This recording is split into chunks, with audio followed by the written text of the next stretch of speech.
Hello, xin chào tất cả các bạn đã đến với kênh Nấu Ăn Ngon TV.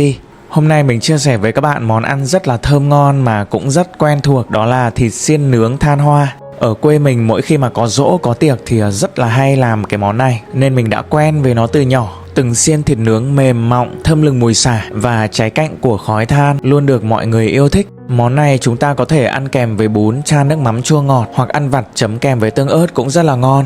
Và bây giờ mời các bạn vào bếp với mình để cùng làm món này nhé.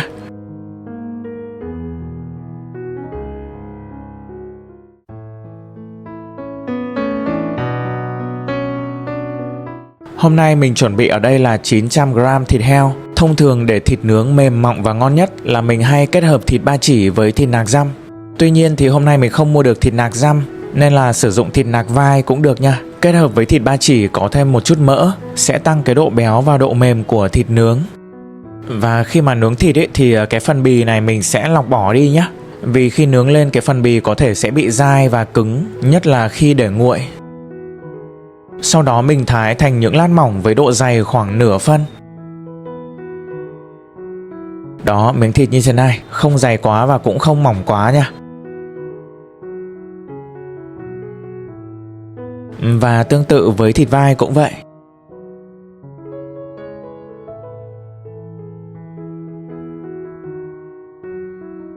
Tiếp theo mình chuẩn bị ở đây là 5 cây sả. Mình sử dụng sả để làm cái hương thơm chủ đạo cho món này. Chưa bao giờ nướng thịt mà mình không cho sả hết á. Cái này thì mình sẽ băm và ướp trực tiếp vào thịt luôn nha. Nhớ là hãy băm thật là nhỏ, thật là nhuyễn để khi ăn không bị quá lợn cợn.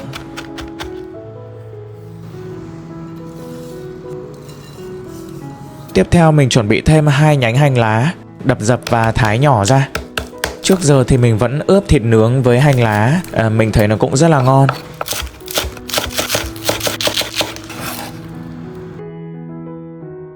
Ngoài ra còn có thêm 2 củ hành tím nữa, cũng băm nhỏ ra nhé.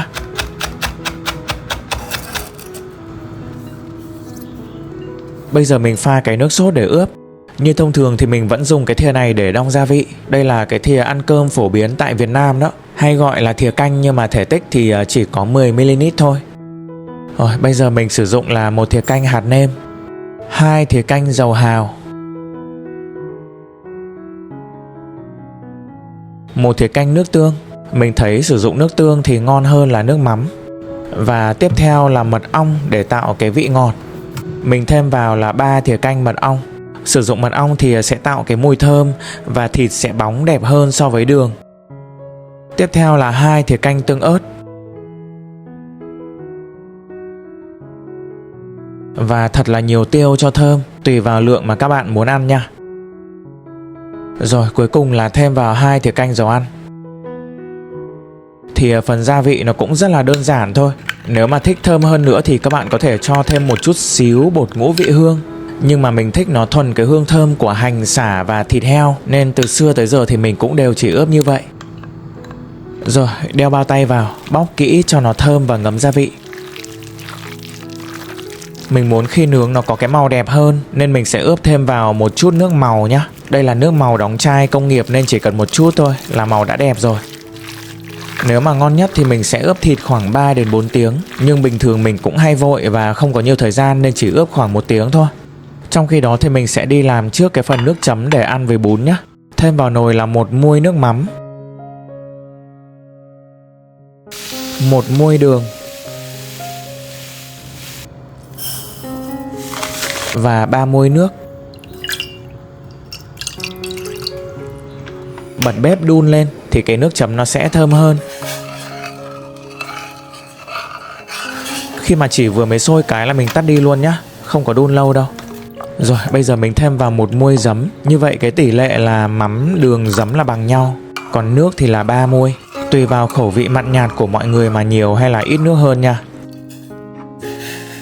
Bây giờ thịt mình đã ướp được khoảng 1 tiếng rồi. Và mình chuẩn bị ở đây là 10 que xiên. Đây là xiên bằng kim loại nhá. Nếu mà các bạn sử dụng xiên gỗ thì nên ngâm xiên gỗ vào nước khoảng 30 phút để khi nướng không bị cháy xiên. Cách xiên thịt thì thông thường mình vẫn xiên theo cái hình zigzag thôi. Cố gắng để cho cái xiên nó được đều nhau chứ đừng có chỗ to chỗ nhỏ nha. Và mình cũng không có nén chặt quá, chỉ cho các cái miếng thịt nó vừa đủ chạm vào nhau thôi. Khi mà mình nén chặt quá thì lúc gỡ ra cái màu thịt nó cũng không đẹp và cũng khó chín hơn nữa. Đó, sau khi xiên thì mình dùng tay để lơi lơi ra cho các cái miếng thịt nó không bị quá chặt.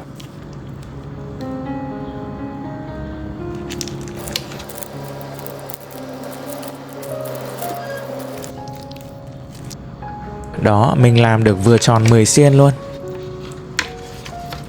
Lần này thì mình mua được cái lò than mini rất là xinh, có thể gấp gọn và mang đi chơi hoặc là đi dã ngoại được. Mình có gắn link dưới phần mô tả để các bạn có thể tham khảo nhé. Đó, bên hông nó còn có hai cái cánh để đặt đồ chín. Lưu ý đặc biệt là khi nướng than ấy, các bạn hãy chờ cho than nó cháy đỏ hồng và có thể đập vỡ đều ra được như thế này, rồi mình mới cho thịt vào nướng.